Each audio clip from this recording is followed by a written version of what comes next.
Welcome, Hams. hockey fans. Hams to you. Hams to you, and cheers to all. Championship Saturday. Western Michigan University taking on Boston University. And we want to hear from you. Who's going to win the game and why? 701-293-9000. 293-9000. At 9:18, we have the first general manager of North Dakota Hockey, Brent Chiswick, coming on with us to talk about his new role at the University of North Dakota. And if you have any questions for him, likewise, 701-293-9000. Izzy Marvin, text Eddie. And we should have on Eric Lang, the new head coach at RPI, a legendary program with a fantastic coach. Eddie Christian, Crazy Eddie, Dean Wilson, Coach Wilson, and Dr. Phil Johnson, the Doc of Hockey. And I am Jeff Bradall, the wise one. Good morning, boys. Good morning. Take it away. Good morning. Doc, how's fishing going, first and foremost? Good. It was very good yesterday, but it's going to rain here today, so probably not so good. But that's okay. Can't fish every day. Boy, when Wilson and I are in Canada, if there's a little drizzle going on, the walleyes are biting. That must be the difference in the species, huh? Always nice to have a little walleye chop.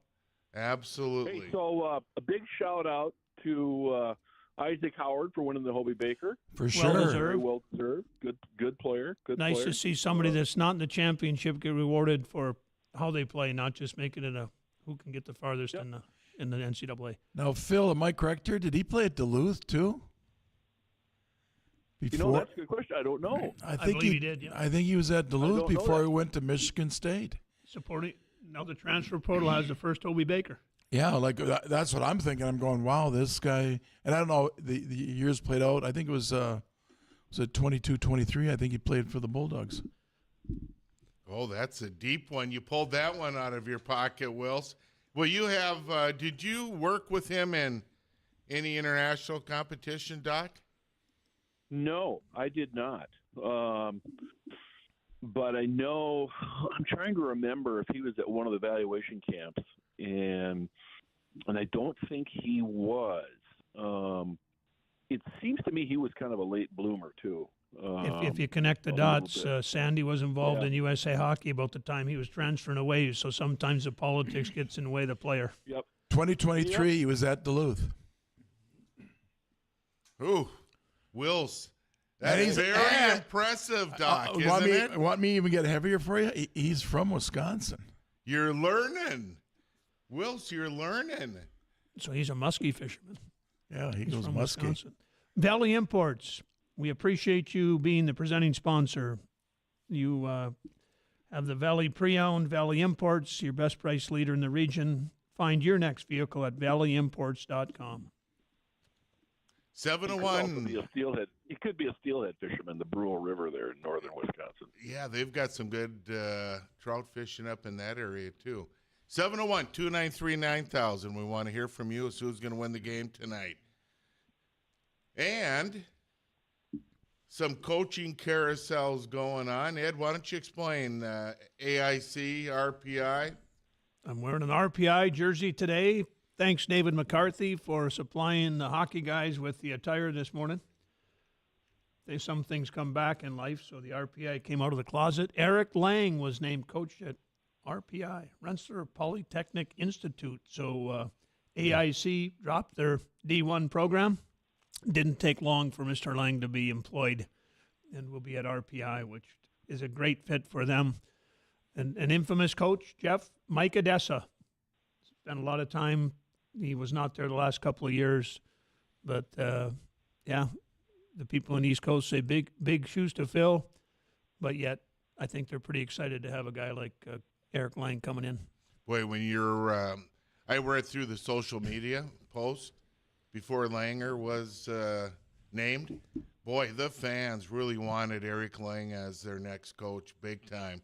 with the success he had at AIC, also coaching at the Army, West Point out He was there? an assistant under Riley, yes. Yeah. So, yeah, the fans definitely wanted Coach Lang to take over that program. And it's a perfect location with his big family, his wife in the medical field. Difficult to get up and move with that whole family, his wife's profession, and coach at RPI, which is a legendary program. Legendary. And some Darren Pupa, the big-time goaltender, came out of RPI. Pupa and Casey, we played there. Yep. You remember the coach for RPI walked in our locker room after the game? Mike Odessa. And He was looking for me. I think he had my stick in his belly during the second period. And I thought, oh, man, now we got to fight the coach. He's in our locker room. But he went over to John Casey, gave him a big hug, and said, I've never seen a goaltender play like that ever. The Bear. For the opposing coach to come in and do that. Class act. But it's a great program with great success over the years. Also, Brendan Riley will be changing locations, and also Wayne Wilson retired at RIT, and they have a day later named Matt Thomas as a new coach. So there's coaching changes going on in college hockey, not just at North Dakota. Well, listen, before we proceed any further, I am going to give you my prediction. The Wise Ones' prediction for tonight's game. NCHC wins.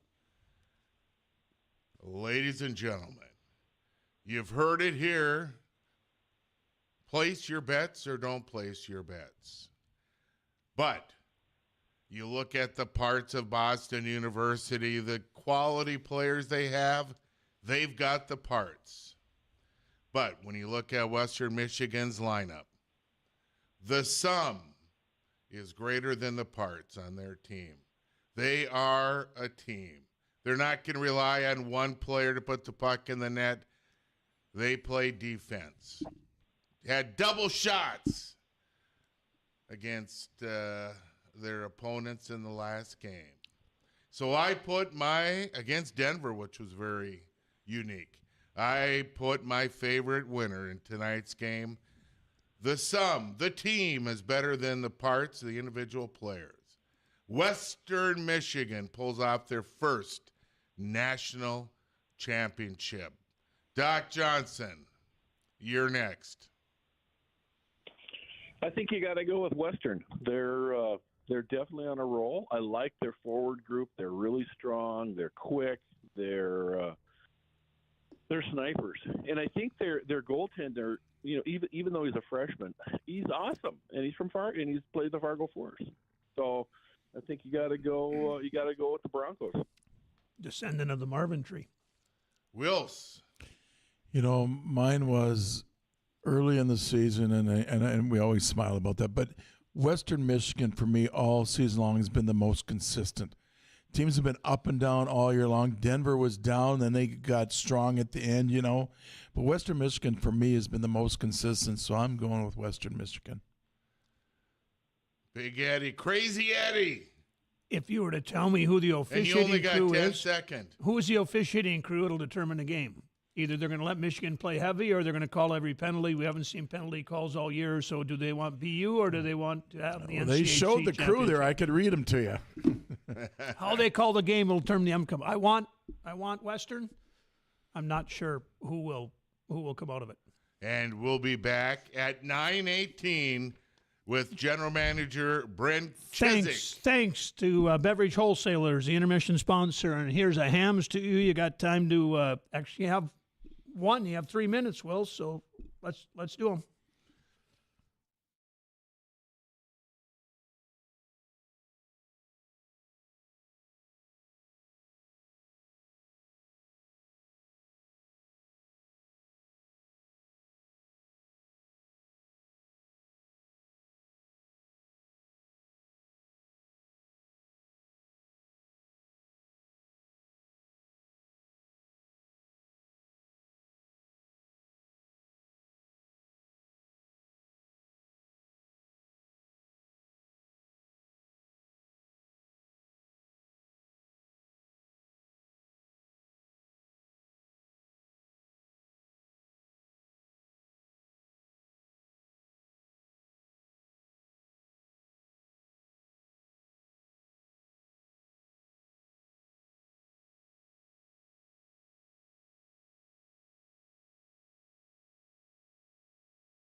welcome back.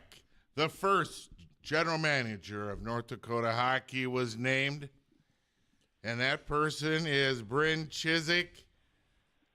Bryn, welcome to the Hockey Guys this morning. Yeah, happy to be here, guys, and I appreciate you guys having me on. Hey, welcome home. Yeah, welcome home. Thank you. Yeah. Listen, we got Eddie Christian, Coach Wilson, Doc Johnson, and me, the wise one, here interviewing you today. First question. You were first of all, you were a four-time player or four-year player at University of North Dakota, then moved on and eventually became the general manager of the Waterloo Blackhawks for 4 years. And now you've been named the first ever college general manager at North Dakota Hockey. What have you learned on your steps in life that you're going to bring or can bring or want to bring to your new position as general manager? Yeah, and I think I have, a unique background for kind of jumping into this role, right? And I think it does date back to my time as a player at North Dakota and, the traditions, the cultures, and learning from some of the great leaders that we've had as head coaches and learning from them, right? And then kind of moving from there as working in the back room 1 year as a student assistant, I also kind of learned how it works behind the curtain in the coach's room of the conversations that are had and some of the things that you have to do from that end. So I had that information as a base kind of leaving University of North Dakota. And then I was put into a role as GM in Waterloo where it was kind of like, hey, now you're sitting in the driver's seat. You got to figure it out. So that, as a young guy, that was a great experience. And you had to wear multiple hats as far as evaluation, as far as dealing with agents, as far as building a roster. So as a young guy, being thrown into that position with so many things on your to-do list was a great way to learn and grow. So I think my experience kind of throughout that is, I have experience in the college hockey realm now, and I have experience from dealing with the young kids that are the recruiting age of a college hockey program. And I think the combination of those things kind of makes a really good fit for me jumping into this one. Bryn, this is Wilson, Coach Wilson here. I was overthinking this last night, getting a little heavy, because I'm thinking, is it different as a GM, juniors, college, pro? And I think of this open portal. I mean, I think about, the old saying, nice guys finish last. So you get, you got people wheeling and dealing. You talked about picking your roster. I get overwhelmed thinking of your new position.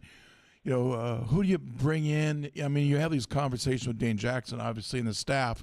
But, who do you bring in? And if somebody isn't doing the job, you cut them loose. And I don't know. I'm kind of rambling on here. I guess, just how complicated it is now that it's not so clean. You got juniors, you got the open portal, but how do you tidy that up with that job description?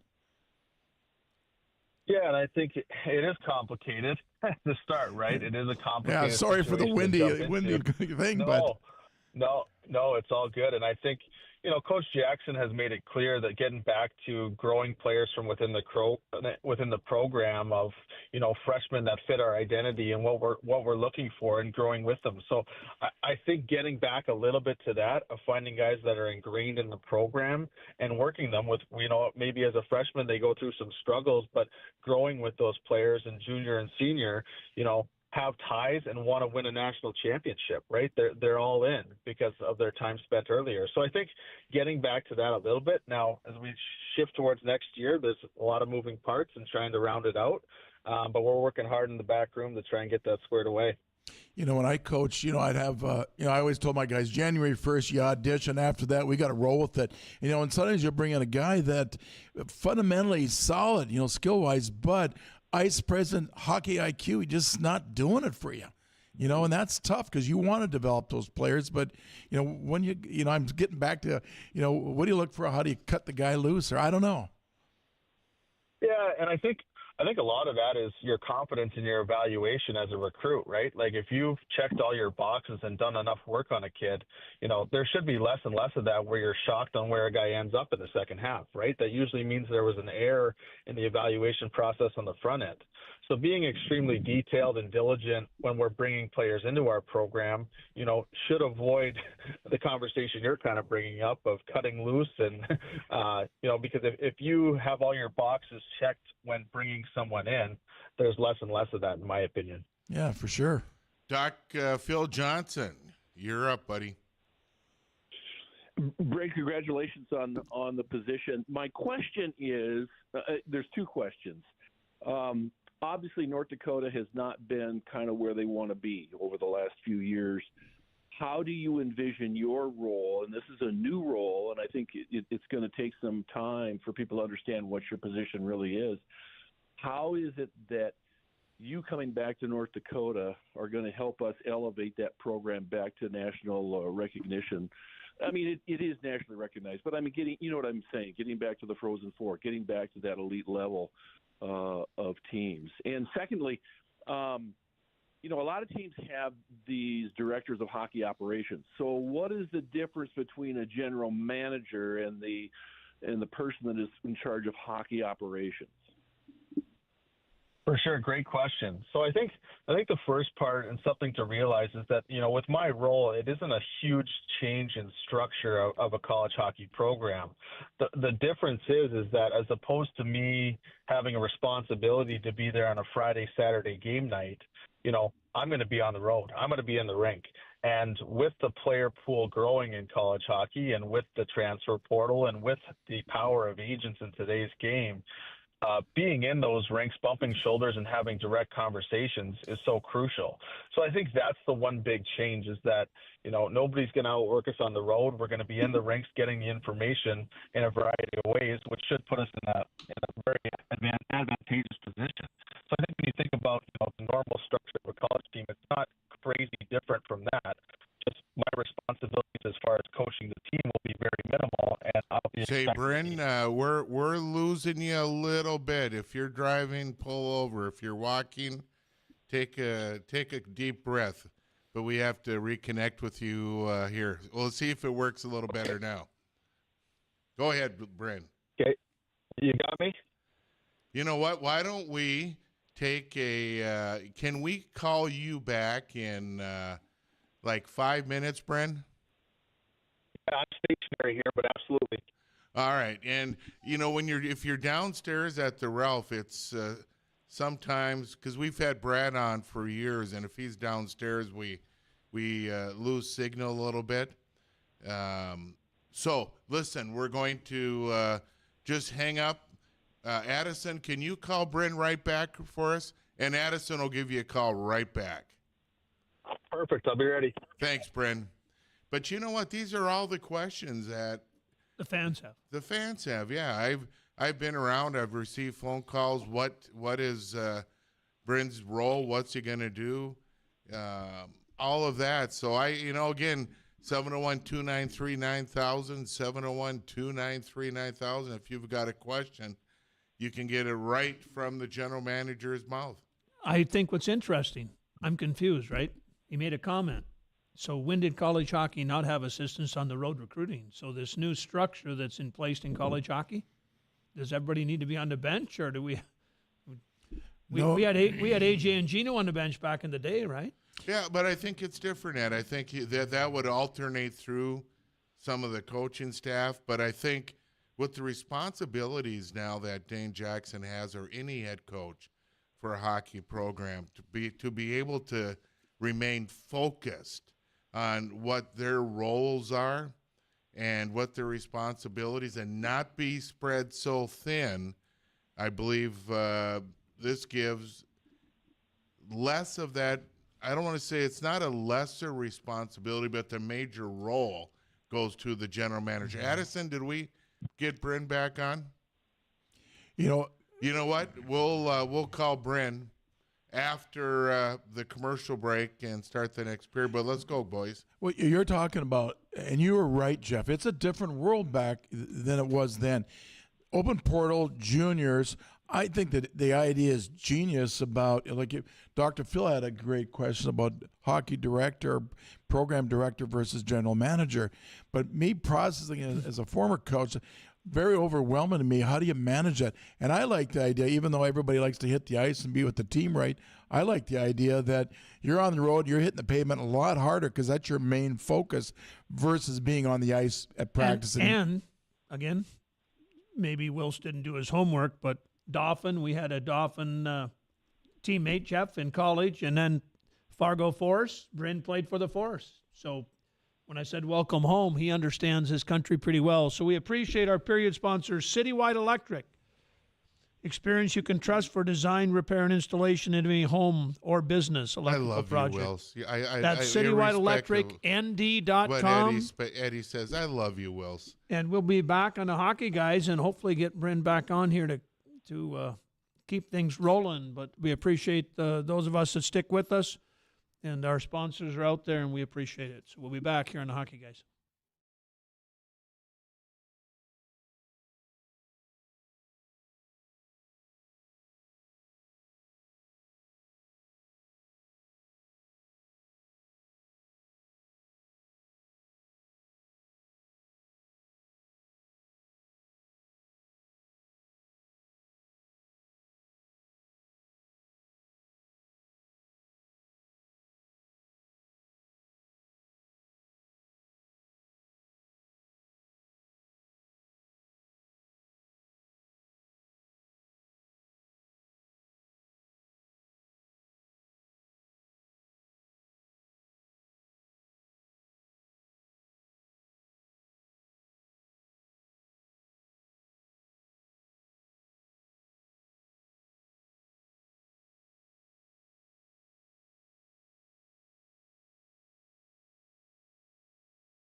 Well, we're back with General Manager Bryn Chiswick.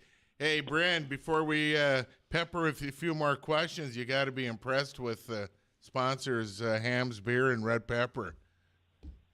Ooh, yeah, those are a couple elite sponsors you got there. I love it. I've been going to Weight Watchers ever since. Hey, Bryn, Eddie Christian here. I'm just proud that you took a great career path. You went through the Rockford Ice Dogs, and you spent some time with Indy in the ECHL. When I was in the ECHL, there was only 4 teams, and Indy wasn't in the loop. So good for you for playing real hockey. Yeah, no, it was a good 1-year thing for me, and Indianapolis was a great city to play in. But after 1 year, I realized I don't know how much money I'm going to make actually playing the game, so I better learn something else. Hey, Coach GM, were you still getting paid by the game, and you got a base that was not enough to be able to afford an apartment with 6 other guys, or did they improve it when you were there? It was pretty good. They actually put you up in an apartment when I was playing minor pro, so they kind of put you up and they covered that side of it. You had a couple other guys in your apartment, but I was actually a really good setup when I was there. I would do $135 a week and $35 a win. You can see the general manager negotiated a better contract than you, Eddie. I like Bryn better already. Coach Wills. Hey, Brandon, a question. You know, the first 7 days they opened up with the open portal, 191 guys went into it. But what caught my attention is that a bigger chunk of them had nowhere to land yet. And then I also noticed that the NHL, they're being a lot more aggressive signing guys, but they're not getting into the NHL. They're in the minor leagues. You know, I guess my thought is that are we creating this monster a little bit? These guys go, no, I'm not on the power play, penalty kill, I want to move or whatever. They're not happy or whatever. I don't know. What's the downside to that? More people going into that portal. Yeah, the transfer portal, just jumping into it here and learning about it, it's an extremely complex and interesting thing that's been created in college hockey. And I do think it does create a little bit of grass is greener mindset, which is a dangerous thing for players to have in their heads, right? At the end of the day, from a college hockey program, all you can do is control what you can control and control your relationships with your players and be honest and very direct with your communication, right? And at the end of the day, if X player is unhappy with that honest and direct communication, then they have the ability and the right to look elsewhere now. And it does create a really interesting dynamic that I'm kind of studying and diving into right now. But yeah, it's a weird time in college athletics. Well, just those conversations, you know, your integrity, your honesty, you got to be straight up with these guys going, hey, this is what it is. You know, and people come up to me and go, well, Wilson, why didn't so-and-so go to UND or whatever? I'm going, but they were settled in and they trusted the players they had, so it might not have necessarily had room for that at a certain position. For sure, and it does create more of a thing in college hockey of being very honest up front and about role and expectations, which I think at the end of the day is a good thing. I agree. You know, Bryn, I think the biggest entry to the portal are those players who have been promised ice time or promised certain lines they're going to play on, or coaches that have 25 players signed for next year. You know, we love Mike Hastings, but you take a look at the number of players he has committed for next year, half his team's going to have to leave. And I think right there you're giving the wrong impression to a player. You look at the Gophers, you look at Denver, you look at North Dakota, you look at Duluth. They're bringing in the players to make the roster, and that's it. There's not 15 others that are going to say, hey, sorry, you just didn't develop. So I think the number of recruits, I see, Eddie, you want to go next? I see the number of recruits that teams have. I think that's where the mistake starts from the beginning. What's your thoughts on that? Yeah, and I guess I don't want to speak to any team individually, especially just jumping into it. I don't have great knowledge of what those lists exactly look like. But the reality is that if you do end up overcommitting and overselling, it hurts you in recruiting the next kid that you want, right? Because there's less honesty and less, transparency in your process. So I think it is something you have to be very conscious of how many players you have on your recruiting board, because coming from the junior landscape, having conversations with kids, they often come in and they're like, well, they already have 12 forwards on their committed board. Like, where would I fit? And it is a concern of players. So, it is another thing to manage and making sure you have it stocked, but not overflowing. And GM, head coach. So as the GM and the head coach, you've got a couple other spots to fill. So maybe explain to us. Coach. Yeah, but maybe explain to us what else on the staff side. Do you have two, or do you have still two, or do you actually have three other openings that you're looking to fill? Well, that's Coach Jackson's call. Obviously, I was super excited and thrilled when going through the process that he kind of selected me for this position, but that will be all up to him. And I guess I don't even have a timeline or what roles we're still looking to fill. So I'm just kind of super excited to be in my role and hitting the ground running. Hey, Bryn, I've got two questions. Is this a relatively new phenomenon?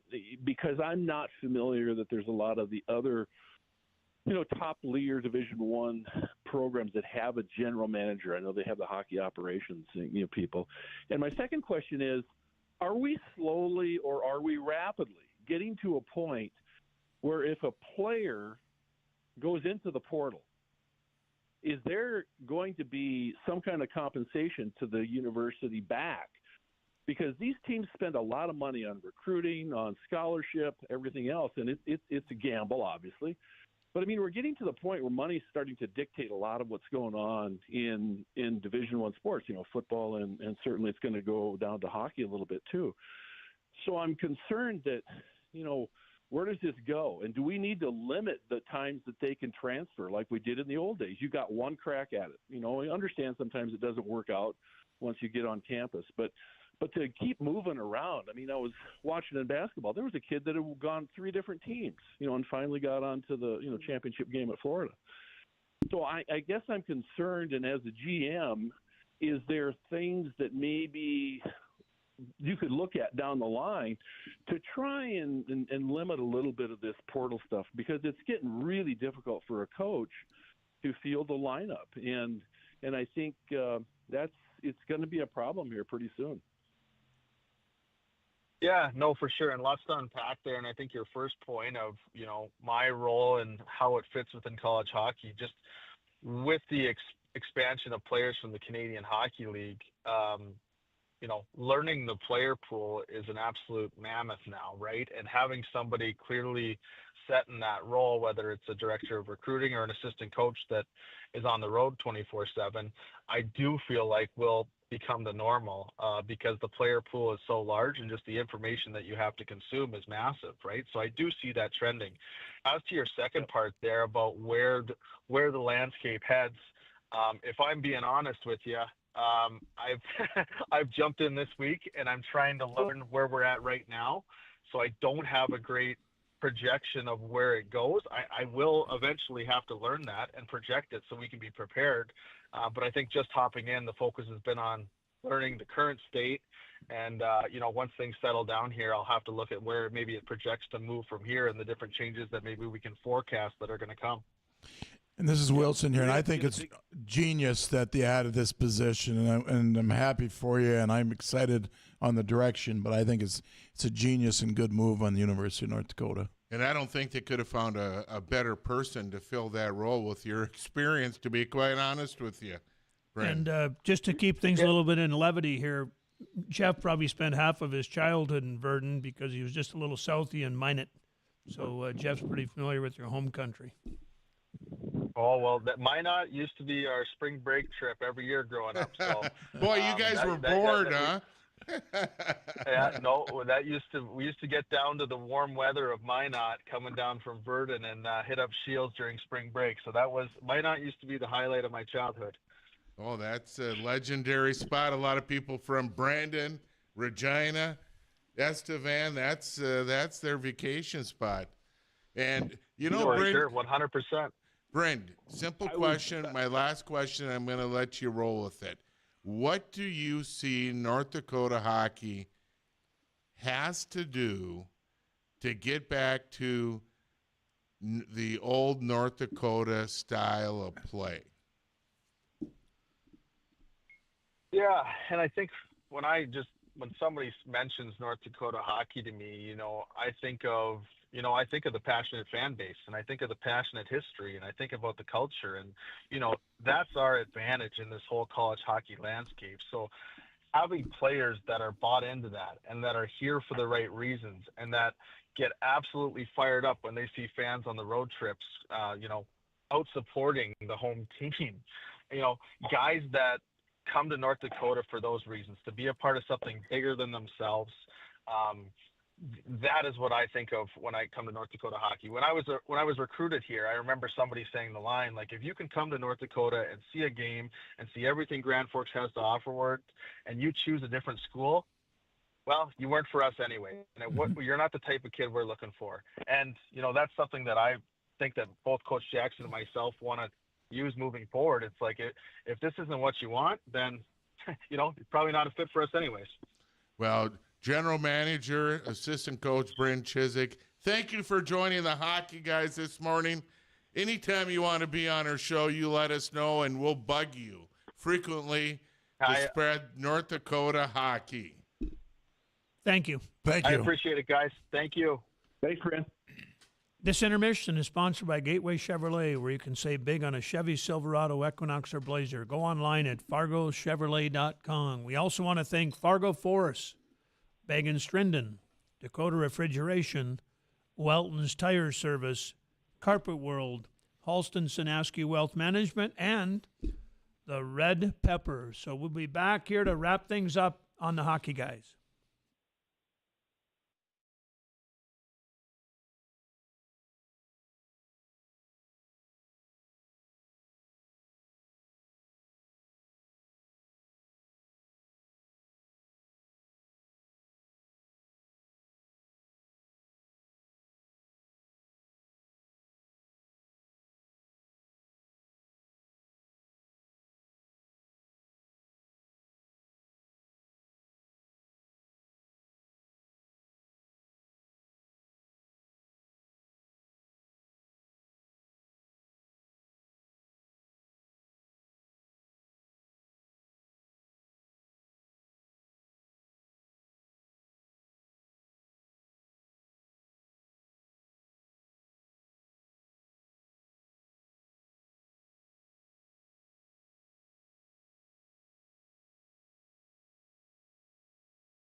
Well, we had gotten a response from Coach. Wils's music.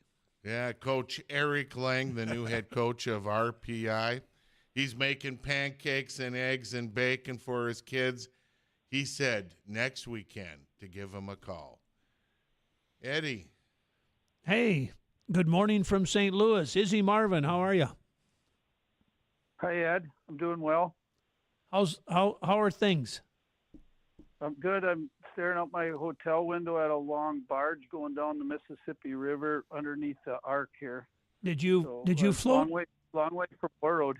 Did you float down the Mississippi, or did you actually get in by other means? Well, I'm sure me and you could have figured it out if we had a kicker boat. If you're counting on him to help you, it ain't happening, is it? Izzy, hey, thank you for that great compliment, because I could have a 3-horse on the back of a log and figure out how to get from my house to get away from Mom.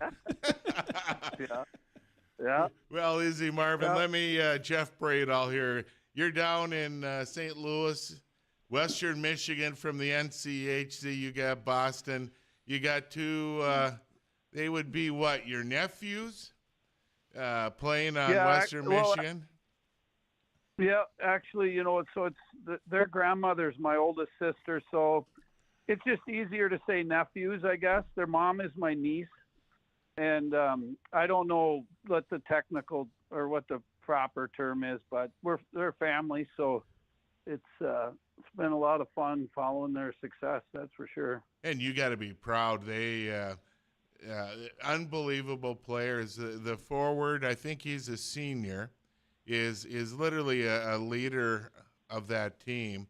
And then the goaltender, the freshman, unbelievable in the nets. Unbelievable in the nets. And I look at Western Michigan and I compare Boston. I said it earlier in the show. Boston may have more talented players, but the sum of Western Michigan is better than its parts, and I think the team is going to beat Boston University for the national championship. Thick and heavy, and we want the game to be wide open. Well, we'll let you guys decide all that fancy stuff. I'm just here as a fan. Grant is a sophomore, and it's his first year at Western, and you guys in Fargo know how good Hampton is with the run he had with the Force last year. For sure. 100%. But you watch these kids since they were young, and it's maybe easy to say now, but everybody in Warroad thought Hampton was going to do this. Like, he just won at every level. It was like everybody knew how good he was, from Pee Wee state titles and Bantam state titles and Frank Brimsick Award and stuff. And Grant's just getting better and better, and he's such a great kid, and he's worked so hard. And boy, he sure found a home there at Western with Firschweiler and Herder. They slot him in and they put him in position to succeed. And going from Northern Michigan, where he didn't have much of offense, to like second leading scorer or third or whatever he is right now, and playing such important minutes, and they tout him as their next captain or one of their next captains. So that speaks highly of the Sulkinski boys, that's for sure. Izzy, I'm going to get back to who we are, and with a guy from Thunder Bay via Fort Francis, and who knows how his mother got into Canada, but anyway, she gave up citizenship. But I'm just kind of throwing this out there. We got a couple of Rochester kid and a Boston kid, and they're both coaching in the final game. So we've got a little influence here on potential Phil Johnson out there. Potential international coaches are on the horizon in this final game in the NCAA final. BU and well, yeah, I would sure think Firschweiler's climbing the list at USA Hockey. He's super impressive. I've got to know him a little bit the last month or so, and he's just been. They're getting that new building at Western. $600 million deal, similar like to the Ralph deal, where the donors just saying build what we want, build what we need, and of course my buddy Herder seems to win wherever he goes, and college teammate that we remain friends and do a lot of fishing together and stuff. So I don't know much about BU. You know, I'm going to be the opposite of Butchergrass, and I'm going to be pretty biased towards Western tonight. We're with you. NCHC. Well, hey, by the way, Izzy, it's good to hear with Herder because you always needed somebody to cook. Yeah, Jason likes his groceries. Of course, he's good. He's good chef. He's like a pelican when we go to the cabin in the walleye. Well, Izzy, this is Wilson here. I'm a good Fort Francis boy, so, anytime I want to go to Rainy Lake, let me know. But I thought Western's been most consistent all year, and I'm being real here. I picked them to win it tonight, and I hope they do well. And, it starts with goaltending, and that's been just spectacular. And I just think they got something going on. Karma, just good consistency, and I wish them well tonight. Yeah, I think you're pretty spot on there. They come out and they play the same way and they play hard and they use a big bench. Their D can skate, and like you said about the sum of the parts. Although Bump's a stud, you guys, he's big time. He's a dude. Everybody knows Washy's a stud too, and no doubt about it. Yeah. And of course, for Jeff, you got the Minot kid still playing, getting. Naring, the freshman, is he developed? Huh? Yeah. Well, Winnipeg Jets pick there has been playing with Grant all year. He's impressive, boy. When he fills out, he's going to be a big boy, and he's got a bright future ahead of him. And just so you guys know, Pat Ferschweiler is on the list. He was one of our assistants in Moncton and Halifax. So trust me, he'll be the head coach of the U.S. World Junior team. I would think not in the near future here somewhere. Hey, Izzy, thanks for getting out of bed this morning. Again, for those that are out there that forget some of the old names, Izzy was also a former Sioux player at North Dakota, so I had to make sure we're showing a little love here. But we support players that come from a great hometown. Yeah, Eddie, thanks for the little getting out of bed. I've already got 15 miles on the Peloton, and I was thinking those Western guys on that penalty kill that missed those 3 breakaways reminded me of you. Like, you got all them breakaways with your speed and didn't always put them in. So I got to give you a jab too. It's a game of chances, and I missed a lot, Izzy. Yeah. He was Stevie Wonder on ice. Izzy Marvin, thank you for joining us this morning. And you're in trouble now, Izzy. We got your number. We hope your cousins, your nephews, your family pulls out a championship tonight for the NCHC and the Marvin family. And Bowie, thanks for giving them up. Have fun. Take care, Izzy. Enjoy the game. Yeah, and you talk about Jason Herder. Every Tuesday, he makes lunch for the team. Pork chops. Player's chili, choice. Player's choice. Chili or pierogies. Yeah, player's choice. Can't go wrong with pierogies. Well, hey, I'm just gonna say that was a missed opportunity. Was a missed opportunity with Jason. And that is a wrap.